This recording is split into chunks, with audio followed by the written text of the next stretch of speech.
All right, everybody, what's up? I'm back with another video. This time is going to be on my wife's 2012 Nissan Altima. Today we are going to actually change one of these mounts. It's called a torque mount, and this is the part number here from AutoZone, lifetime warranty. It's going to be this mount right here. The reason why we're changing this, I think you can see right there. The damn thing is just busted and split up.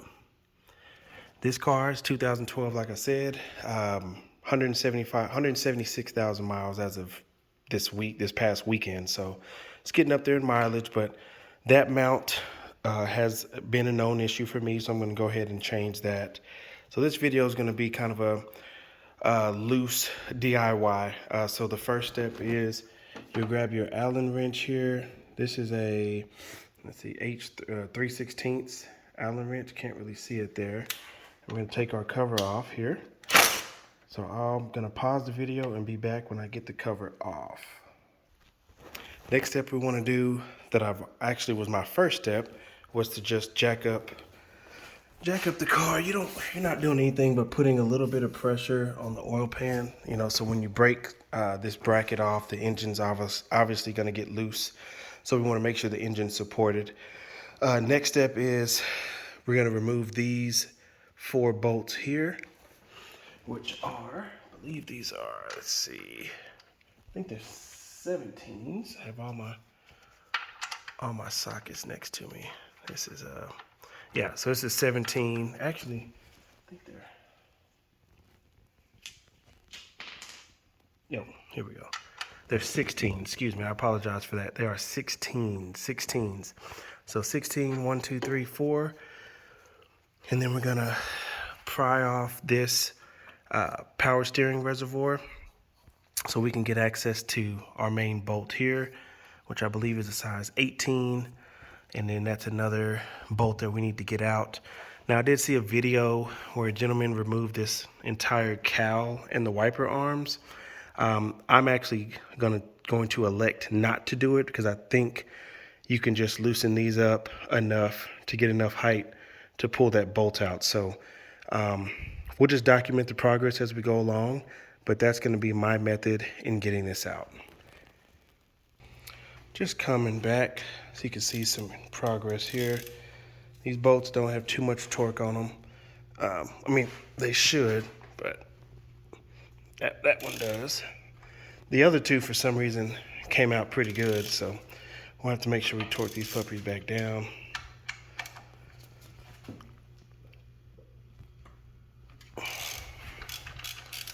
All right, we'll be right back when we get this bracket off. Forgot to mention you also have this one hidden bolt there, which that one's gonna be a size 18. So I'll come back when this bracket's off. All right, so I personally like to leave all my bolts in. I get real anal about that sometimes, so I'm gonna go ahead and work this around this AC bracket. Well, oh, that's why that one wasn't all the way out. Make sure all your bolts are unscrewed. That'll probably help. All right, and that's, 2 short bolts, so we'll go ahead and pull those puppies out. See if we can work this out. If not, I might just have to I'll just go ahead and pull them out. The long bolts, and then all we're doing is just gonna work it up and over. Now look at this one. That mount is also bad. Need to replace that joker too. So for today, since I only have the one part, you know what?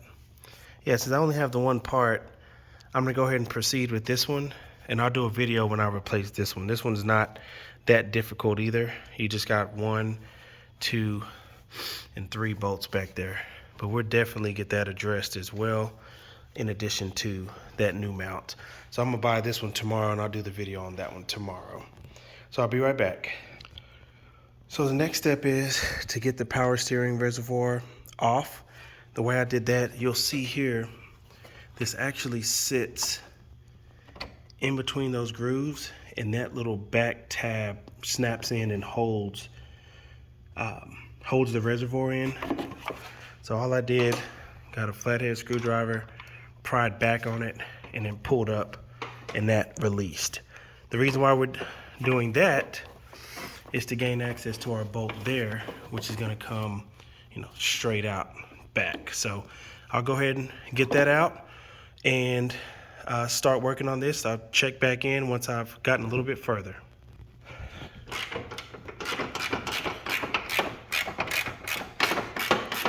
Again, this is a size 18, and as you see, this joker's coming right on out of there. So I'm gonna need my second hand. You'll see the engine probably falling or drop a little bit here once it separates out of there, but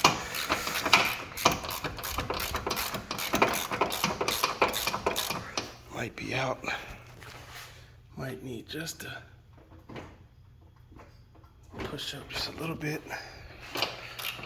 Yeah, I pushed up a little bit, and that actually took some of that pressure off that bolt.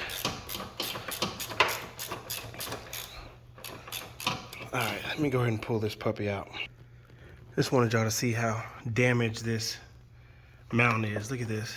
Pulling this thing out, and the whole center,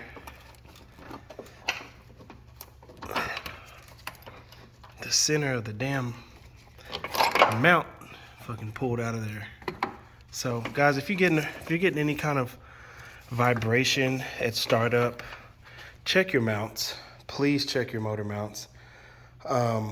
You clearly see this one's an issue, and that one I showed you was an issue as well. So I'm going to address that one. You have one in the back, and I believe you just have a transmission mount. I don't believe this car has a front motor mount down there by the exhaust manifold. So just wanted you guys to see when I pulled this out how this thing is just destroyed, absolutely destroyed. Right now, I've lifted up the cowl, so as you can see, you can get a little movement, which should just be just enough for us to work this bolt out. I also loosened up those other two over there. And again, these two nuts here, those are size 13s. All right, so I'll check back in. And guys, this is in real time. Right now, my video is about almost 8 minutes long. That's about how long I've been working on this. I'd probably say 10 minutes, maybe 15, getting the jack and everything set up. So I'm doing this in real time. You guys can do it too. Just work fast, work smart, and you can do it. So I'll be back. I want to show y'all something. I had to go low tech with the tools right here. Size 18 wrench, and just literally going low tech, unscrewing this. Can tell you right there it's coming out by hand for now anyway. Let me switch hands, see if I can get it out. But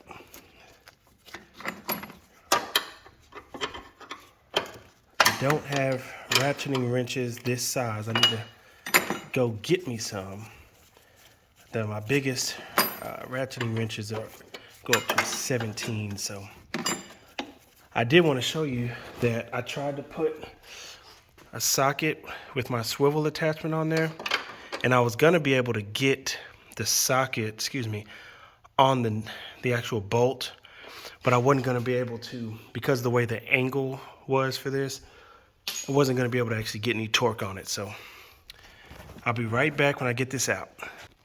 One quick thing to note is the orientation of this mount. You see how there's a rounded edge, the bottom is rounded and the top is flat. So make sure that you're installing this back with the flat side up and the rounded side down.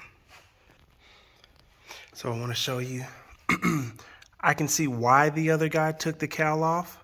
Still don't think it's 100% necessary, because look, if you can, then you can push this mount in. Let's see what we can do.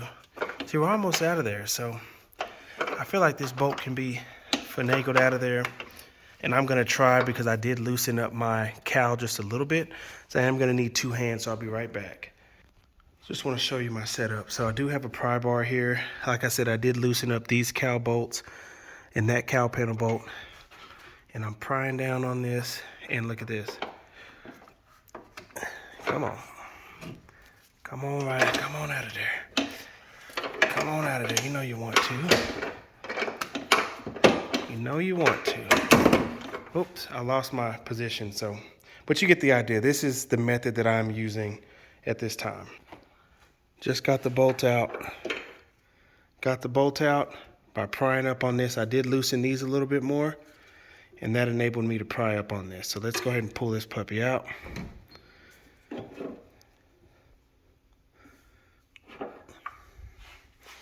And here it is.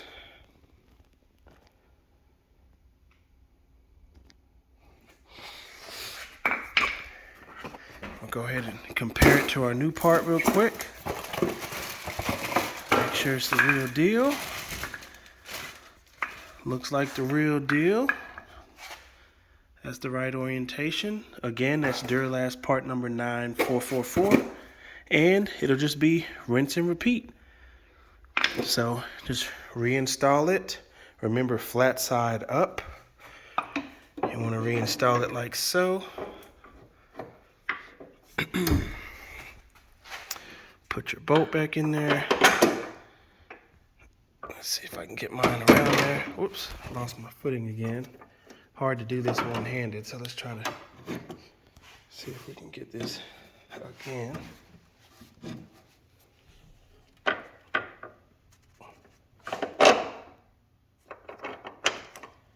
All right, and then from there, just a matter of